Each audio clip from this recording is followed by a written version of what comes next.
We want to take you now to Chicago, where Mayor Lori Lightfoot is discussing the status of city schools. The city had been planning to reopen the schools in person tomorrow, but some teachers were threatening to strike rather than return to the physical classrooms. Important point in a moment. This includes our youngest students, our special needs students, and our low-income students. And a key part of our effort to get students back in the class has been engaging with the Chicago Teachers Union leadership, especially listening to their concerns and being laser focused on reaching an agreement that everyone is comfortable with.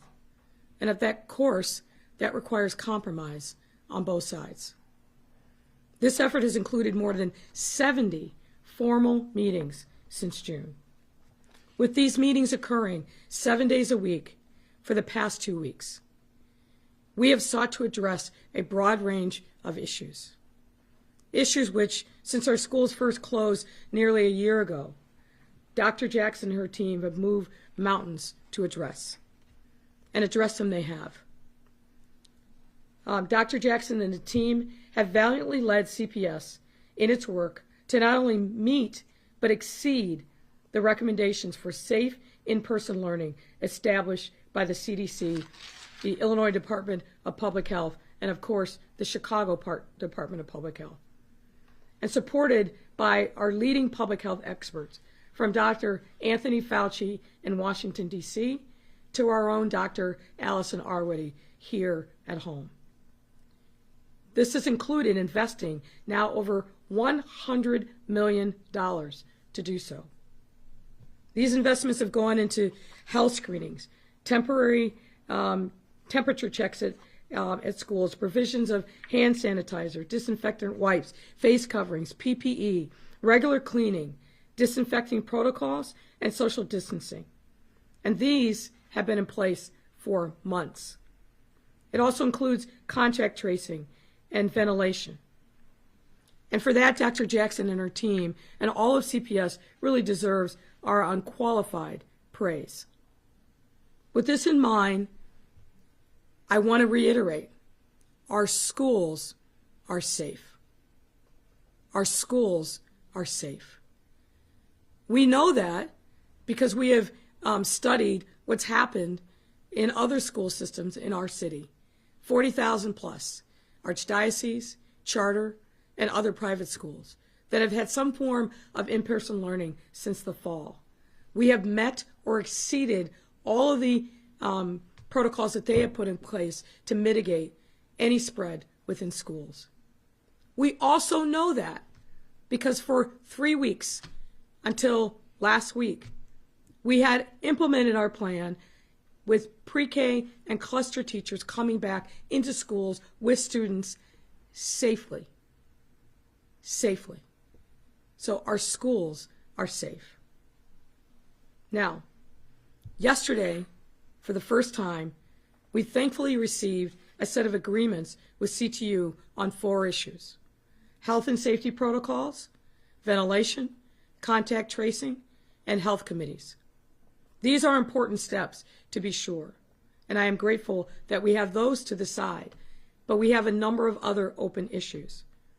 And despite our full efforts to listen and stay at the table every single day, and we have and we will, we have other important open issues. So we need a renewed sense of urgency on the part of CTU leadership. And let me be clear, since we got those agreements yesterday, we have been at the table all day yesterday into the evening, and we've been waiting all day today for in-person negotiations to begin. We've been waiting on the CTU. And I have been directing my team every hour on the hour. Where are they? Why haven't they come back to us? What's going on? We need to get a deal done. That's actually what's been happening. Let me also address some misinformation that I think is out there. CPS has put out a comprehensive plan on every issue, those already resolved and those yet to be resolved. And Dr. Arwady helped create that plan.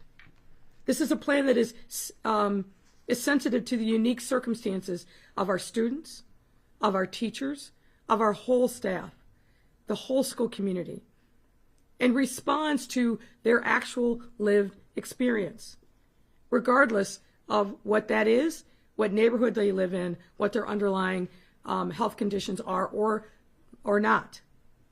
And we know that the plan works, again, because we had 3 weeks of proof positive that the plan works.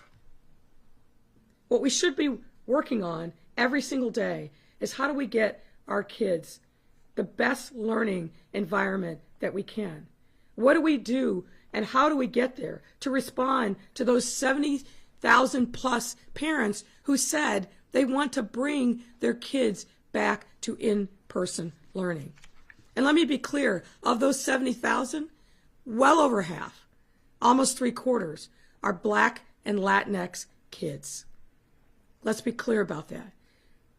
Almost 3/4 of the families who opted to come back are Black and Latinx kids. I know we can get a deal done. I still think we can get a deal done today.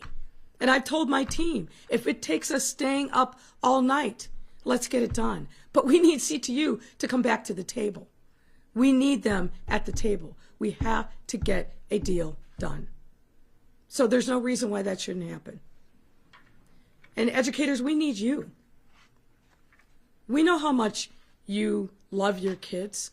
You wouldn't be teachers if you didn't. And we know you want to be with your kids. And you wouldn't be in this business if you didn't. And I want to give a special shout out to those educators who came in to schools last week despite being directed not to by the CTU leadership. We want you to come back. We need you to come back. And I want to thank those who have and will continue to. So I'll say it again. We absolutely can get a deal done. That's critically important. And I personally am doing everything that I can to make that happen. I push my team to be at the table, be ready. But CTU, please come back to the table today. We're waiting. We need you back at the table. Just this afternoon, I initiated a call with President Sharkey. Now, let me be clear. The call was cordial and productive. And I've seen some of the tweeting out there by people who weren't on the call. I will just say I'm disappointed that people are still, even in this situation, trying to stir and foment chaos and dissent. That's not what the call was. It was extraordinarily cordial. We agreed at the end of the call that we would keep the lines of communication open. There were no insults by either side. That's not who I am, and that's not who he is. It's unfortunate that the conversation has been mischaracterized in the way that it is. Now, parents, I want to say to you, and Dr. Jackson will go into more detail, but let me say this. Tomorrow, all teachers, pre-K through 8, and cluster teachers must report. If you do not have a approved accommodation, we expect to see you back in class.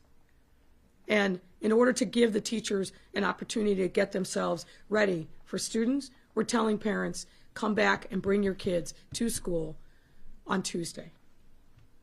Now, we hope teachers will come back, but we need them to come back. We're directing them to come back. We've been asking them to come back every single day.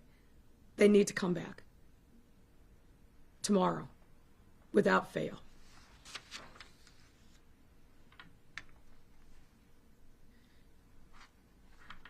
Now, while in-person learning will not happen tomorrow, in the event that it is needed, we again encourage parents to send your kids to learning hubs, which will be open to support the students. Our hubs have been safety serving since this summer. Now, if you have more questions, please go to the CPS website. That's cps.edu/reopening. cps.edu/reopening. Let me say again, we expect all of our teachers who have not received a specific accommodation to come to school tomorrow. All of the CTU members. And those who do not report to work, and I hate to even go there, but we're going to have to take action. Let's avoid that. Let's avoid it in the first instance by getting a deal done tonight. Let's get a deal done. And that's the message that I gave to CTU President Jesse Sharkey. Well, folks, let me just reiterate why we feel so strongly about this. Let's review some of the data that we know about what's happening with remote learning. Since the beginning of the school year, enrollment at CPS has fallen significantly, with declines especially sharp in pre-K and kindergarten learners. Pre-K enrollment itself has fallen by over 34%. That's more than a third.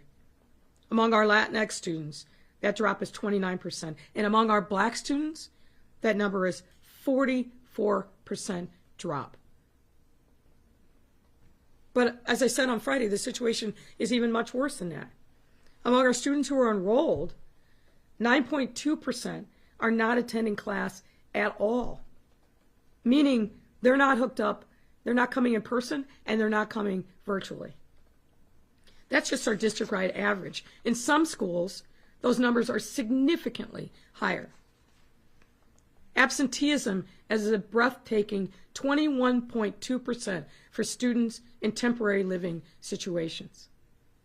And that's all despite the major efforts that we've made to find those students and bring them back, including multiple trips to homes themselves. But as hard as that is, the situation is still even worse. Since the start of the school year, there's been a district-wide increase in the number of children receiving Fs. With Black elementary school students are failing at a rate of 11% in reading. That's a threefold increase from last year. Latinx elementary school students are failing at reading at failing at math at a 9% rate. And the list goes on and on. So when people ask me, well, what's the big deal? Let's just keep kids remote. This is the big deal. Remote learning is failing too many of our kids. We have to think about their present, but also their future. That is why when we talk about this is a question of equity and making sure that we keep our kids front and center in this discussion, this is why. This data is devastating. Each one of those kids who are failing is not being able to live up to their God-given potential that could have lifelong consequences for them. That's why we're fighting so hard. This isn't about fighting the CTU. This is about fighting for our children. This is a union town. I'm a kid who grew up in a union household. Organized labor built this city. They are an important part of the fabric of who we are. We respect the right of workers to be organized. This is not what this is about. This is about whether or not we are going to live in a city where we see our children, particularly our most vulnerable, those children that are most in need. They need us desperately right now. We don't have a moment to waste, not with the numbers that we are seeing. We have to have a sense of urgency and passion because our children's lives are hanging in the balance. 70 times, 100 times, whatever it takes, we will be at the table. We have never left, and we will not leave until we get a deal done. But we need CTU leadership that have the same sense of urgency about the desperate state that our children are in. And if they do, we will get a deal done forthwith, within hours, not days, not weeks, hours. That's what is needed. That's what I am committed to. That's what this entire team and those behind us who support us every day. We're not resting. We're not sleeping. How could we when our children's lives are at stake in the way that they are? So teachers, we hear you. And we are doing everything we can to accommodate you. And again, I want to thank those teachers and staff and principals and assistant principals for being there, for being in our buildings every day since March. And for those teachers who keep coming in, thank you. Please talk to your leadership. Urge them to get a deal done quickly so that we can move on and be about the business of supporting our children and creating the most nurturing, vibrant learning environment possible for them. Because this is what our school system should always be about. Nothing else. That is why we wake up every day and do what is necessary to support our children and their families. And with that, I'll ask Dr. Jackson to come to the podium.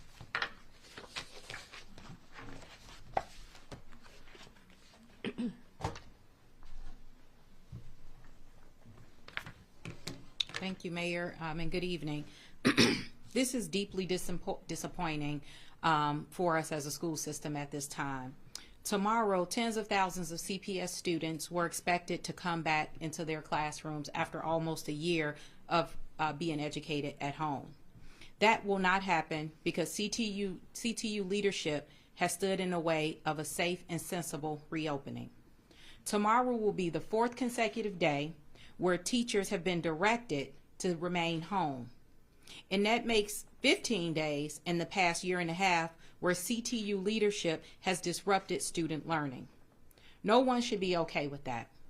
The truth is the medical community has reached a consensus that schools are safe to reopen as long as we implement the mitigating strategies that we have talked about countless times at this podium, and Chicago Public Schools is ready to do that. So I think it's time that we listen to the professionals, follow the science as we've said throughout this pandemic. We have to listen to people like Dr. Already, Dr. Fauci, and the CDC, all of whom have stated clearly that schools are safe to reopen. But instead, union leadership is ignoring inconvenient truths and inventing reasons why our students can't return to the classroom. There's a lot that has been said about reopening. The mayor just quoted a lot of numbers related to equity. If people don't want to listen to that, I say listen to the experts. If people don't want to listen to that, I say listen to the countless stories. This is an incredibly complicated issue. And that's illustrated by the different opinions and stories that are shared with me throughout this process. I remember at our roundtable in Belmont Cragen about a week and a half ago, listening to a mom who's also a healthcare professional who made it clear that she has to put routines in place for her children to access their education every day and then go out and put her life on the line as an essential worker to make sure that people are safe. We owe it to moms just like that, whether they are working in hospitals, nursing homes, grocery stores, in places all across the city, in the country that have reopened. We owe it to them to provide their kids with a safe place to learn. I've heard from moms who have been emailing me pictures of their kids trying on backpacks and getting ready to restart school. What do we tell them? That we couldn't figure it out? That we couldn't put together a plan that gives every single student and family a choice in Chicago Public Schools? What do we say to the dads who took time out of their schedule to go over to Andrew Jackson and paint markers on the ground so that the students know where to sign up to make sure that they're exercising proper social distancing? What do we say to the countless principals that have said to me, we are ready to reopen? You will hear people talk about our plan. We have a solid plan. I challenge anyone to look at that plan and tell me where CPS has missed the mark.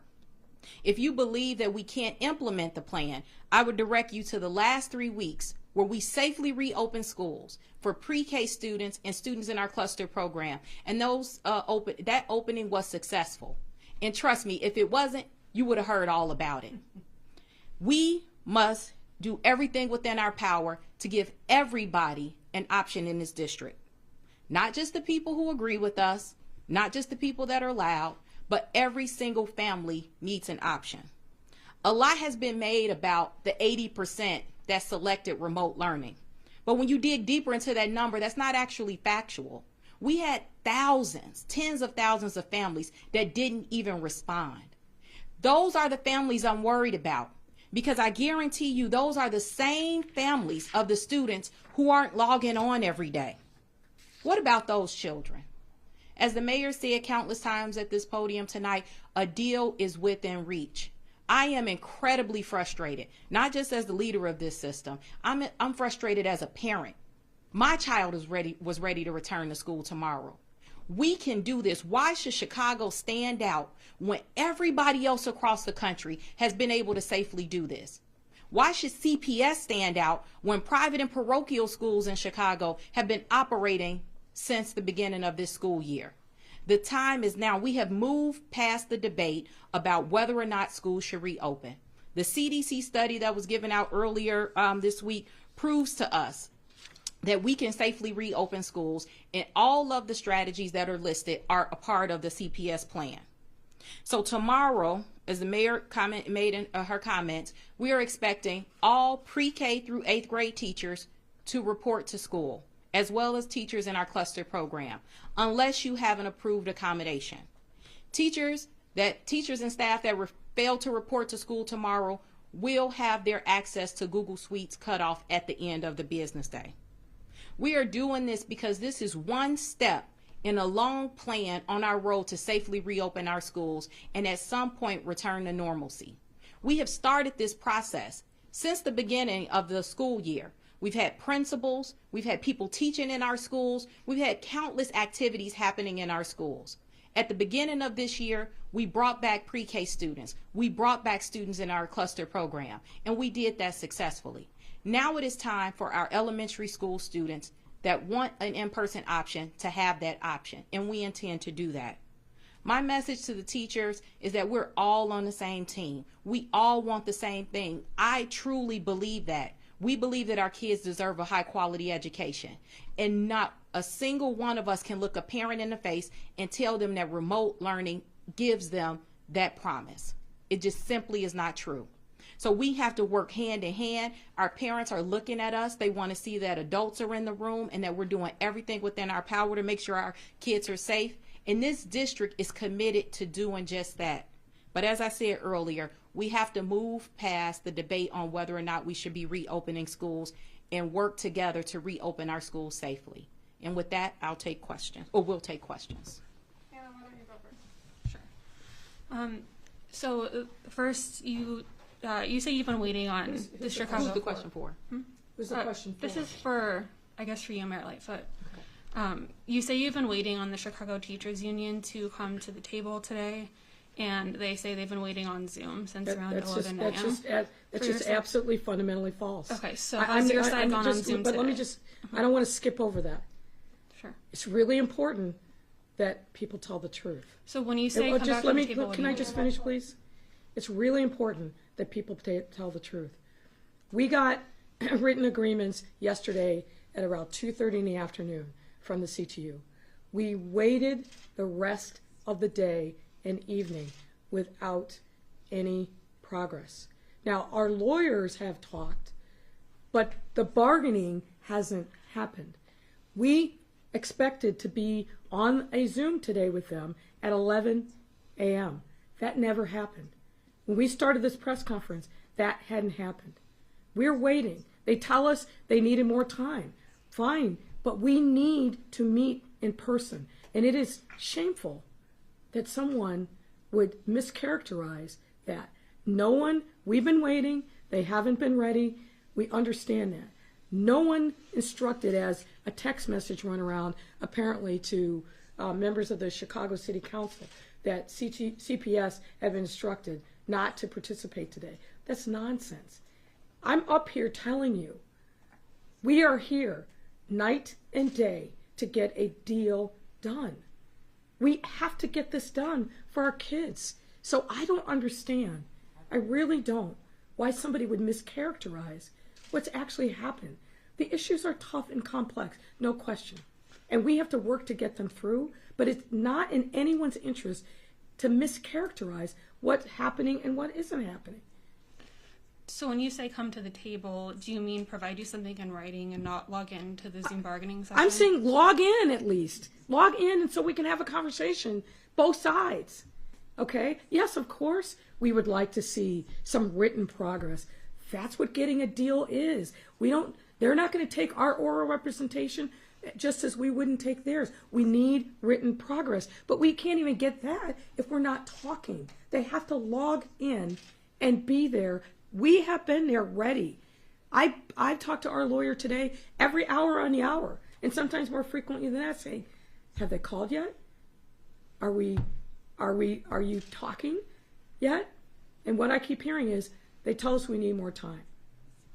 So the notion that somehow they've been sitting on a Zoom and we haven't been there, I mean, just think about that. Think about that and use common sense.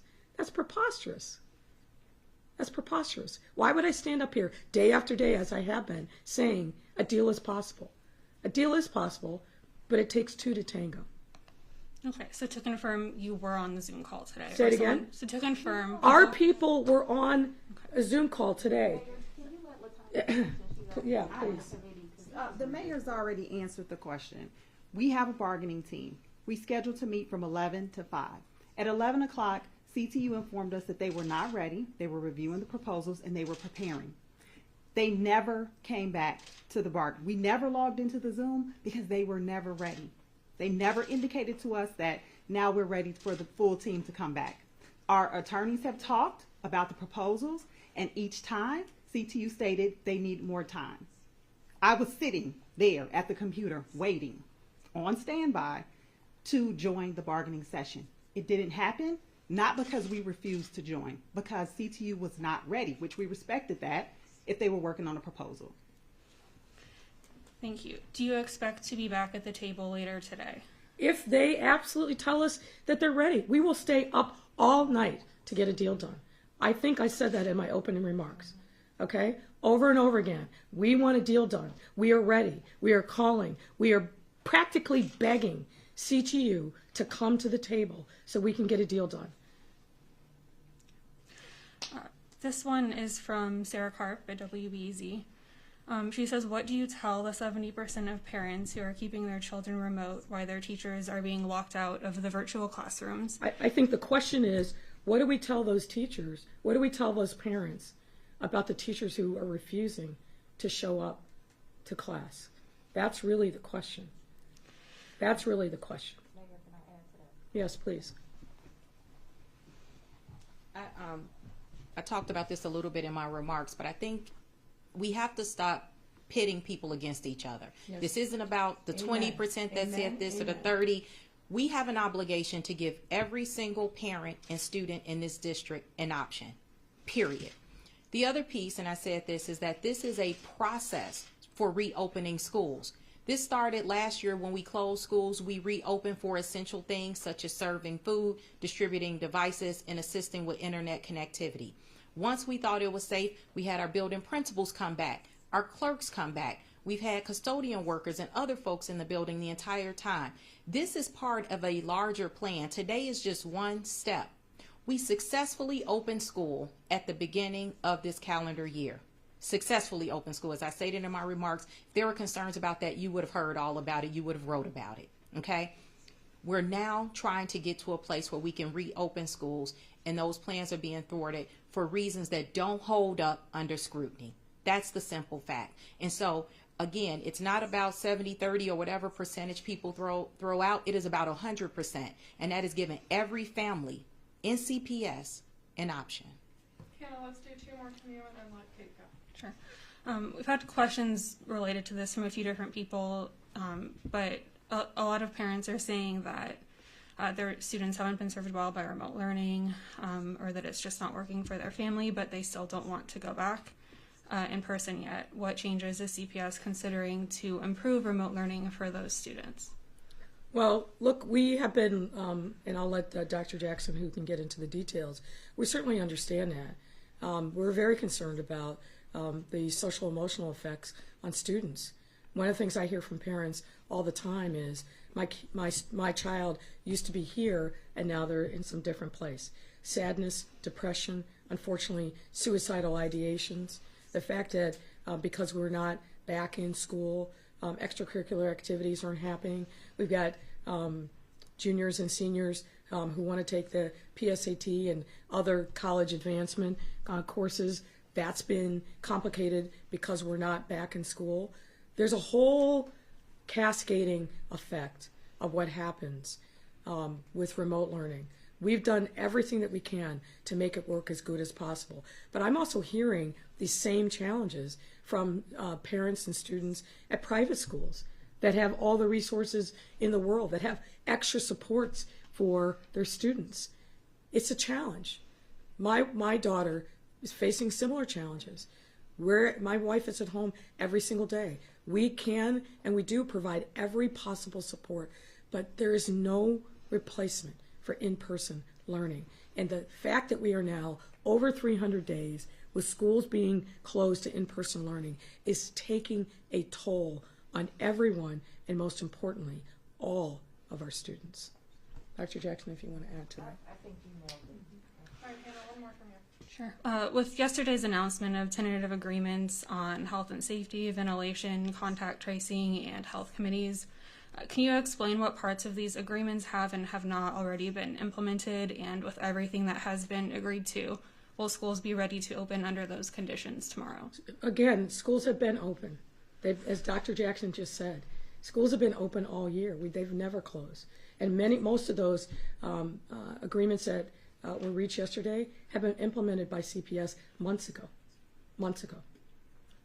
Could you please explain what's new in the agreements and whether? Say Could you again? please explain what's new in those agreements and whether those will be in place tomorrow? And what time we can follow up to. As I said, most of them have already in Yeah. place. I think we documented things around the safety committee, which we think is extremely important. You know, there are a lot of concerns about people implementing the mitigation strategies with fidelity. Where do you report, non-compliance, et cetera? So that's a place where we were able to narrow things down. Of the outstanding issues, I mean, I think it would be inappropriate to bargain here at the podium, but we have made it clear that we are open. We are open to having a discussion, which is why we were waiting today patiently for a response to the comprehensive proposal that we've given to them. I think the ball is in CTU's court to tell us what it's going to take in order to get us back in school. But on some of these key issues, it has been an all or nothing approach. You cannot negotiate without compromise. There are things that I have agreed to that I did not want to agree to, but I want students in school more than I want to be right. Everybody has to be in the same position. Unfortunately, we're not there. There's some people who prefer to be right than to have our kids in school. All right, Kate, let's do a few from you. All right. This question is for the mayor. Yesterday, Mayor, you mentioned that there was progress made. How does today differ from yesterday? What changed? And could you tell us what... Because we haven't made any progress since yesterday afternoon, despite the fact that we engaged we really never stopped engaging yesterday. We kept waiting for more progress. We gave them some very specific things that we thought were easier to make agreement on and make some progress. And we asked for that to happen by midday, so we would be here reporting to you that more progress had been made. Nothing's happened. As Chief McDade said, we've sat all day long waiting for CTU to come back to the virtual table, to open up the Zoom so we could have dialogue. There's been dialogue today, but just lawyer to lawyer and nothing else. We've got to keep making progress every day. That's critically important. Our parents, our students, our entire city is watching this event. We've got to demonstrate, because we can, that we're actually making progress. We don't have anything new to report since yesterday midday when we announced those 4 agreements. That can't happen after 70 plus meetings every single day for the last 2 weeks.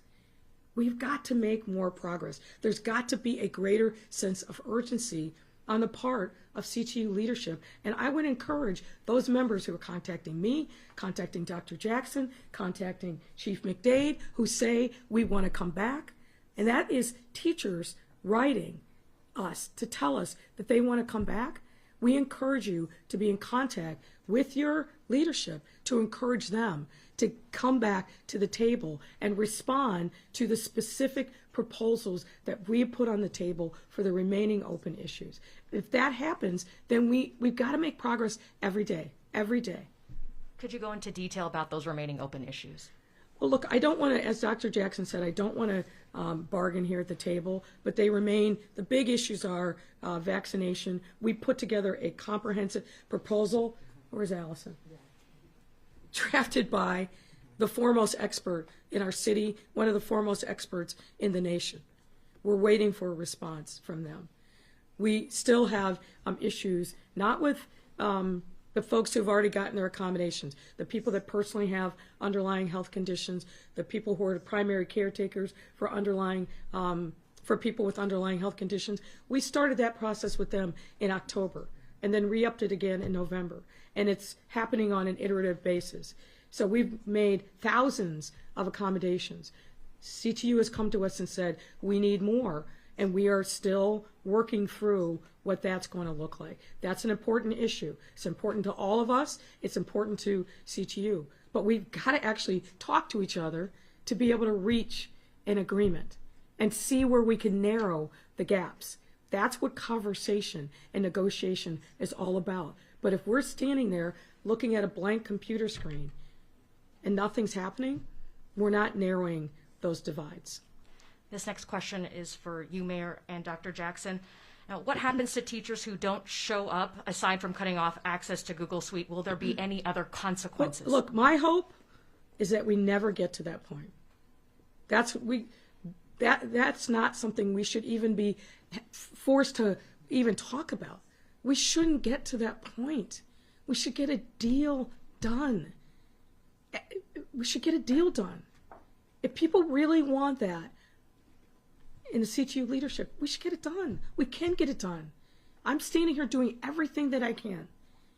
I am talking to everybody that I possibly can because we need to get a deal done for our students and our families. So I hope that we never even have to get to that point. That's my sincere hope. Teachers, we need you to come back. Hey, let's do 2 more from you. Yeah. I have one more, and it's from Dana Kozlov from CBS 2. Chicago's side streets are almost impassable due to the snow. Are you concerned about people being able to get to the schools, including buses, if in-person learning, in fact, begins tomorrow? Well, we are working, obviously, the Streets and Sand has been out since about 2 o'clock yesterday. They've worked around the clock. They're going to continue to work around the clock. Obviously, we're having a significant amount of snow, thankfully not Snowmageddon of 2011. I remember that very well. But there's a lot of snow on the streets. There's no question about it. The main arteries, I've been out in the streets today, are actually very passable. Now we've got to turn our attention to the side streets, but the main streets are open, and obviously the CTA is fully operational. I don't know if you want to speak more to that, Dr. Jackson, or not. See how she keeps deferring to me? All right. Thank you, ladies.